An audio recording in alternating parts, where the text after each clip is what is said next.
Student, Shrita education tree पर आपका स्वागत है। और आज हम करेंगे 8th क्लास का सामाजिक एवं राजनीतिक जीवन में चैप्टर नंबर 2, जिसका नाम है धर्मनिरपेक्षता की समझ। आप हिंदू हैं या मुसलमान हैं और अमेरिका के किसी ऐसे भाग में रहते हैं जहां पर ईसाई कट्टरपंथी बहुत ताकतवर है, यानी कि ईसाई धर्म को मानने वाले लोग जो है वो बहुत ज्यादा मात्रा में है। मान लीजिए कि अमेरिका का नागरिक होते हुए भी कोई आपको किराए पर मकान नहीं देना चाहता, तो आपको कैसा लगेगा? और इस भेदभाव की शिकायत जो है वो भी आप कहीं नहीं कर पा रहे हैं, और जवाब में आपको कहा जा रहा है कि आप इस देश के नागरिक नहीं है, तुम भारत के हो, भारत लौट जाओ। तो आपका जो ये गुस्सा है वो दो रूप ले सकता है। एक तो ये प्रतिक्रिया रहेगी आपकी कि जहां हिंदू और मुसलमानों की तादाद ज्यादा है वहां पर ईसाइयों के साथ भी इसी तरह का व्यवहार होना चाहिए। और दूसरा क्या है कि आप ये राय बना लें कि सबको इंसाफ मिलना चाहिए, और इसके लिए क्या होगा कि संघर्ष का रास्ता चुनकर इस बात के लिए आवाज उठा सकते हैं कि धर्म और आस्था के आधार पर किसी के साथ भेदभाव नहीं होना चाहिए। धर्म से संबंधित किसी भी तरह का वर्चस्व, यानी कि जो एकाधिकार है, वो खत्म होना चाहिए। ताकत, जो शक्ति, जो दबदबा रखते हैं एकाधिकार धर्म के नाम पर, वो समाप्त हो जाना चाहिए। यही धर्म निरपेक्षता का मूल मंत्र है। इतिहास में देखते हैं कि हिटलर ने जर्मनी में यहूदियों पर किस तरह के अत्याचार किए। वहां कई लाख लोगों को केवल धर्म के आधार पर मार दिया गया था। और सऊदी अरब में गैर मुसलमानों को मंदिर या गिरजाघर बनाने की छूट नहीं है, और न ही इन धर्मों के लोग वहां पर पूजा अर्चना के लिए किसी सार्वजनिक स्थल पर इकट्ठा हो सकते हैं। भेदभाव की ऐसी घटनाएं तब और भी ज्यादा बढ़ जाती है जब दूसरे धर्मों के स्थान पर राज्य जो है किसी एक धर्म को अधिकृत मान्यता प्रदान कर देता है। जैसे कि राज्य का पक्षी होता है, पशु होता है, राजकीय पशु, राजकीय पक्षी। उसी तरह यदि राज्य किसी धर्म को भी महत्व दे तो ये घटनाएं जो है तब और भी ज्यादा भयंकर रूप धारण कर सकती है। भारत में क्या राज्य धर्म के आधार पर किसी नागरिक के साथ भेदभाव कर सकता है? ये हम जानेंगे। पहले जानते हैं कि धर्मनिरपेक्षता है क्या। भारतीय संविधान में मौलिक अधिकारों की व्यवस्था की गई है। हमने पिछले अध्याय में पढ़ा था। भारतीय संविधान सभी को अपने धार्मिक विश्वासों और तौर तरीकों को अपनाने की पूरी छूट देता है। सबके लिए समान धार्मिक स्वतंत्रता के इस विचार को ध्यान में रखते हुए भारतीय राज्य ने धर्म और राज्य की शक्ति को एक दूसरे से अलग रखने की नीति जो है वो अपनाई है। आप यहाँ पर रण काट दीजिए तो आसानी से समझ में आ जाएगा। धर्म को राज्य से अलग रखने की इसी धारणा को धर्मनिरपेक्षता कहा जाता है। अब है कि धर्म को राज्य से अलग रखना महत्वपूर्ण क्यों है? धर्मनिरपेक्षता का सबसे महत्वपूर्ण पहलू है धर्म को राजसत्ता से अलग करना।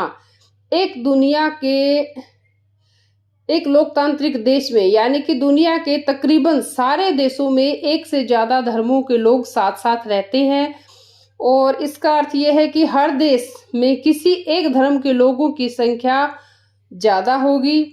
अगर बहुमत वाले धर्म के लोग राज्य सत्ता में पहुंच जाते हैं और उनका समूह दूसरे धर्मों के खिलाफ भेदभाव करने और उन्हें परेशान करने के लिए इस सत्ता का, यानी कि ताकत का और राज्य के आर्थिक साधनों का इस्तेमाल कर सकता है।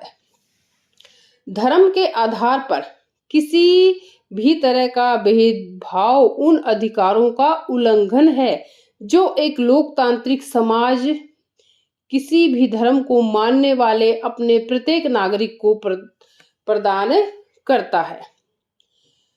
लोकतांत्रिक समाजों में धर्म को राज्य से अलग रखने का एक महत्वपूर्ण कारण यह है कि हमें लोगों के धार्मिक अधिकार की रक्षा करनी है। यहाँ पे चुनाव को भी काट दीजिए, इजी समझ में आ जाएगा कि लोकतांत्रिक समाजों में धर्म को राज्य से अलग रखने का एक महत्वपूर्ण यानी कि इम्पोर्टेंट कारण यह है कि हमें लोगों के धार्मिक अधिकार की भी रक्षा करनी है।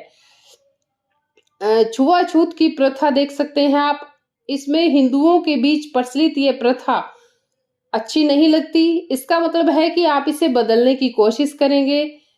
अब तो ये बदल चुकी है, लेकिन ऐसी ही कोई प्रथा है जिसे बदलने की कोशिश करेंगे। लेकिन यदि राज्य की सत्ता ऐसे ही हिंदुओं के हाथ में है जो छुआछूत को सही मानते हैं, तो क्या इस प्रथा को हम आसानी से बदल सकते हैं? नहीं। ये देख सकते हैं आप। अब है कि भारतीय धर्मनिरपेक्षता क्या है। तो ऐसी प्रथा को बदलने के लिए बहुत ज्यादा मेहनत करनी पड़ती है। तो भारतीय धर्मनिरपेक्षता, भारतीय संविधान में कहा गया है कि भारतीय राज्य जो है वो एक धर्मनिरपेक्ष राज्य है। कोई एक, इसका उद्देश्य क्या है, इन बातों को ध्यान में रख के ये बात कही गई है कि कोई एक धार्मिक समुदाय किसी दूसरे धार्मिक समुदाय को न दबाए। इस कारण से कुछ लोग अपने ही धर्म के अन्य सदस्यों को भी न दबाएं, और राज्य न तो किसी खास धर्म को थोपेगा और न ही लोगों की धार्मिक स्वतंत्रता छीनेगा। भारतीय राज्य का इस दबदबे को रोकने के लिए किस तरह से काम करता है? पहला तरीका तो ये है कि वह खुद को धर्म से दूर रखता है। तो ये ध्यान रखना कि पहला तरीका कौन सा है, कि खुद को धर्म से दूर रखता है। भारत में कचहरी, थाने, सरकारी विद्यालय और दफ्तर जैसे सरकारी संस्थान जो है, इनमें किसी खास धर्म को प्रोत्साहन देने या उनका प्रदर्शन करने की अपेक्षा नहीं की जाती। यहाँ पर यानी कि जो ऐसे संस्थान है, सरकारी गवर्नमेंट जो संस्थान है, ऐसों में किसी विशेष धर्म को विशेष प्रोत्साहन नहीं दिया जाता। यहाँ पर सभी धर्मों को समान माना जाता है। जैसे ये एक सरकारी स्कूल के विद्यार्थी है, एक धार्मिक त्योहार, सीमापुर सरकारी स्कूल के विद्यार्थी है, धार्मिक त्योहार मनाना चाहते हैं, लेकिन अध्यापक मना कर देते हैं कि स्कूल में हम किसी एक धर्म का त्योहार नहीं मना सकते। ज्यादातर ऐसे त्योहारों के समय सरकारी छुट्टी होती है। तो सरकारी स्कूल अपनी प्रातःकालीन सभाओं या प्रार्थनाओं में धार्मिक आयोजनों के जरिए भी किसी एक धर्म को बढ़ावा नहीं दे सकते। यह नियम निजी स्कूलों पर लागू नहीं है। दूसरा तरीका क्या है कि हस्तक्षेप की नीति। हमने देखा ना, पहला तरीका क्या था, ये देखिए कि वह खुद को धर्म से, भारतीय राज्य जो है वो खुद को धर्म से दूर रखेगा। अब धर्म से दूर रखेगा, अब कह रहा है कि हस्तक्षेप यानी कि धर्म के मामले में कुछ भी नहीं बोलेगा, हस्तक्षेप नहीं करेगा। सभी धर्मों की भावनाओं का सम्मान करने और धार्मिक क्रियाकलापों में दखल न देने के लिए राज्य कुछ खास धार्मिक समुदायों को कुछ विशेष छूट भी देता है। या इस पिक्चर में आप देख सकते हैं, एक ने हेलमेट पहना हुआ है और एक ने पगड़ी पहनी हुई है। क्यों? क्योंकि जो पगड़ी पहनी हुई है वो सिख धर्म से संबंधित व्यक्ति है, और सिख धर्म में पगड़ी पहनना जो है वो महत्वपूर्ण चीज है, और धार्मिक आस्थाओं में दखलंदाजी से बचने के लिए राज्य ने कानून में रियायत दे दी है। तीसरा तरीका क्या है कि हस्तक्षेप का तरीका, यानी कि पिछले में कहा था हस्तक्षेप नहीं करेगा, और अब क्या कहा जा रहा है कि हस्तक्षेप करेगा। कैसे? देखिए, जैसे छुआछूत है, हम इसको जानेंगे ऐसे कि धर्म के नाम पर अलग थलग करने यानी कि लोगों को बांटने, भेदभाव को रोकने के लिए भारतीय संविधान ने छुआछूत पर पाबंदी लगाई है। राज्य धर्म के नाम पर अलग थलग करने और भेदभाव को बढ़ावा देने वाली उस प्रथा को खत्म करने के लिए धर्म में हस्तक्षेप कर रहा है। जो निचली जातियों के लोगों के मौलिक अधिकारों का हनन करता है, क्योंकि वे भी इसी देश के नागरिक है। और इसी तरह माँ बाप की जो संपत्ति में बराबर हिस्से के अधिकार का सम्मान करने के लिए राज्यों को समुदायों के धर्म पर आधारित निजी कानूनों में भी हस्तक्षेप करना पड़ सकता है। यानी कि राज्य हस्तक्षेप कब करेगा? जब कोई नीति जो है लोगों के मौलिक अधिकारों का हनन करेगी।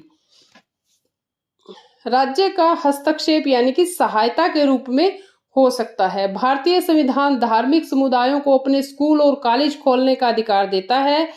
गैर प्राथमिकता के आधार पर राज्य से उन्हें सीमित आर्थिक सहायता भी मिलती है। भारतीय धर्मनिरपेक्षता दूसरे लोकतांत्रिक देशों की धार्मिक निरपेक्षता से किस तरह अलग है? तो देखिए, ऊपर दिए गए जो तीनों उद्देश्य थे हमने पढ़े अभी कि हस्तक्षेप करेगा नहीं करेगा, और पहला क्या था कि धर्म से दूर ही रहेगा भारतीय राज्य।